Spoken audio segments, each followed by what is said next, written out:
विश्व हिंदू परिषद खुद गवर्नमेंट बनी हुई है वहाँ पर गवर्नमेंट बीजेपी की नहीं, विश्व हिंदू परिषद जो बोले वो कर रहे हो लोग। इसीलिए तो आपने कलेक्टिव पनिशमेंट दिया, किसी कोई घर बाकी नहीं रहा, मुसलमानों का घर ही तोड़ दिया आपने, बिल्डिंगें तोड़ दी आपने, हजारों लोगों को आज आसमान के नीचे अपनी जिंदगी गुजार रहे हैं बारिश में और धूप में। अभी जिस तरह से बीएचपी कह रही है, बीजेपी के खिलाफ जाकर ये कह रही है कि हम किसी भी, ये सब ड्रामा है, ये सब ड्रामा है, कोई फर्क नहीं है बीएचपी में, बीजेपी में कोई फर्क नहीं है। सर कुछ लीडर्स को भी अरेस्ट किया गया है, डिटेन किया गया है सर वहाँ पर। सब ड्रामा है, ये सब ड्रामा है। मगर ये अच्छा है कि देश देख रहा है कि सितंबर के अब पहले हफ्ते में या जो भी 8-9 तारीख को जो G20 होने जा रहा है, कौन ये सब माहौल ख़राब कर रहा है? तो बीजेपी खुद कर रही है विश्व हिंदू परिषद को इजाज़त देकर। आप सरकार में हैं और एक ऑर्गेनाइजेशन आपको बोलती है, थ्रेटन करती है, तो आप झुक जाते हैं उनके आगे। ये आप सरकार चला रही है, रूल ऑफ लॉ है आपका। यानी ओपन आपके इलेक्टेड गवर्नमेंट को कोई थ्रेटन करता है तो रूल ऑफ लॉ प्रिवेल होगा, या फिर ऑर्गेनाइजेशंस के आप इनकी धमकी को आप के आगे झुक जाएंगे? तो ये झुक गए लोग। सर एक तरफ से सरकार वायलेंस को रोकने की कोशिश कर रही है सर। क्या सरकार खुद मिली हुई है, क्या रोक रही है? सरकार खुद मिली हुई है। वो जो टारगेटेड घरों को तोड़ा गया वो क्या है? बीएचपी ये कह रही है कि आज के दिन क्योंकि श्रावण सोमवार आखिरी सोमवार है तो इसलिए ये यात्रा की जा रही है। सवाल उसका नहीं है, सवाल उसका ये नहीं है, सवाल ये है कि जब एक इलेक्टेड गवर्नमेंट कह रही है कि हम अलाउ नहीं करेंगे और वो लोग कह रहे हैं कि हम करेंगे, तो आप झुक गए।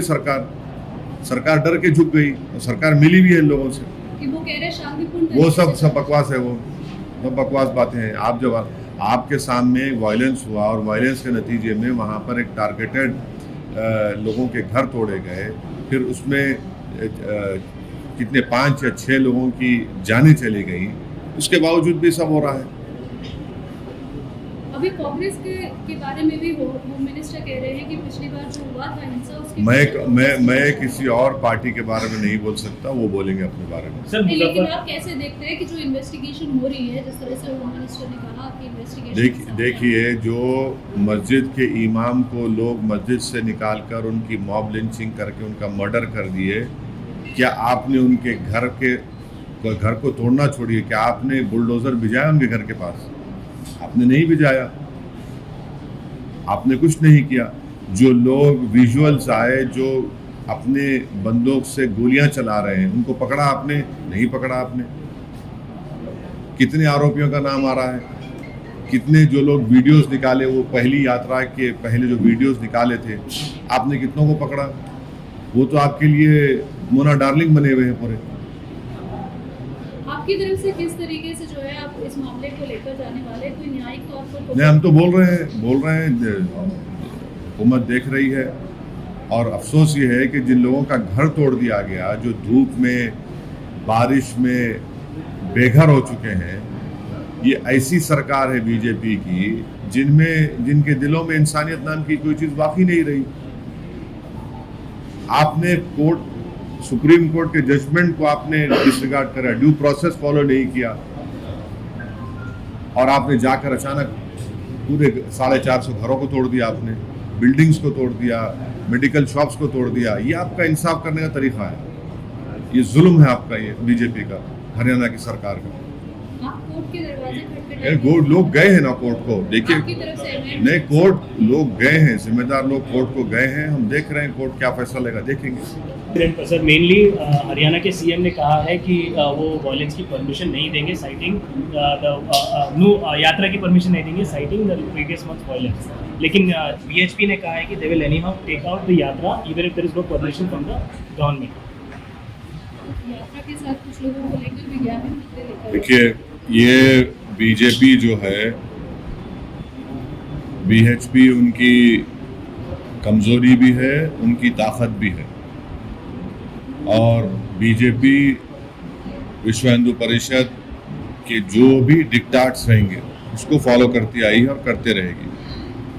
तो इससे साफ जाहिर हो गया कि सरकार जो है वहाँ पर वीएचपी चला रही है, और इससे ये बात भी जाहिर हो गई है कि वो जो लास्ट टाइम में जो सरकार की नाकामी थी, वो उनकी एक डेलिबरेट नाकामी थी वायलेंस को रोकने की। क्योंकि अगर आज वो कह रहे हैं कि परमिशन नहीं देंगे, मुख्यमंत्री बोले परमिशन नहीं देंगे और वीएचपी बोले कि हम निकालेंगे, तो इसका मतलब एक ही है कि इस तरह के वायलेंस के आगे बीजेपी जो है कमज़ोर पड़ चुकी है। और फिर आपने उस वायलेंस के बाद सिर्फ टारगेटेड तरीके से बड़े पैमाने पर करीब 450 के करीब जो कोर्ट में एफिडेविट दायर किया गया, उसमें बड़े पैमाने पर आपने मुसलमानों की इमारतों को, बिल्डिंग्स को, घरों को टारगेट किया। और ऐसे लोगों को भी आपने टारगेट किया जिनके पास पूरे डॉक्यूमेंट्स हैं। आपने ऐसे आदमी का भी घर तोड़ दिया जिसने हिंदू भाइयों की जान बचाई थी। तो ये एक टारगेटेड वायलेंस हो रहा है और टारगेटेड कलेक्टिव पनिशमेंट डिमोलिशन के ज़रिए मुसलमानों को दिया जा रहा है। और अब तो खैर कई मुसलमान के घर बचे ही नहीं, इतने घर आपने तोड़ दिए बीजेपी की हरियाणा की सरकार ने वहाँ पर। और अफसोस की बात यह है कि ये G20 होने जा रहा है, तो कौन वायलेंस करना चाहता है देख लीजिए अब आप। अभी जैसे जिस तरह से जो है कुछ लोगों को यात्रा करने के लिए परमिशन दी जा रही है, कुछ लोगों को रोका जा रहा है। वीएचपी एक तरीके से कह रही है कि पिछली बार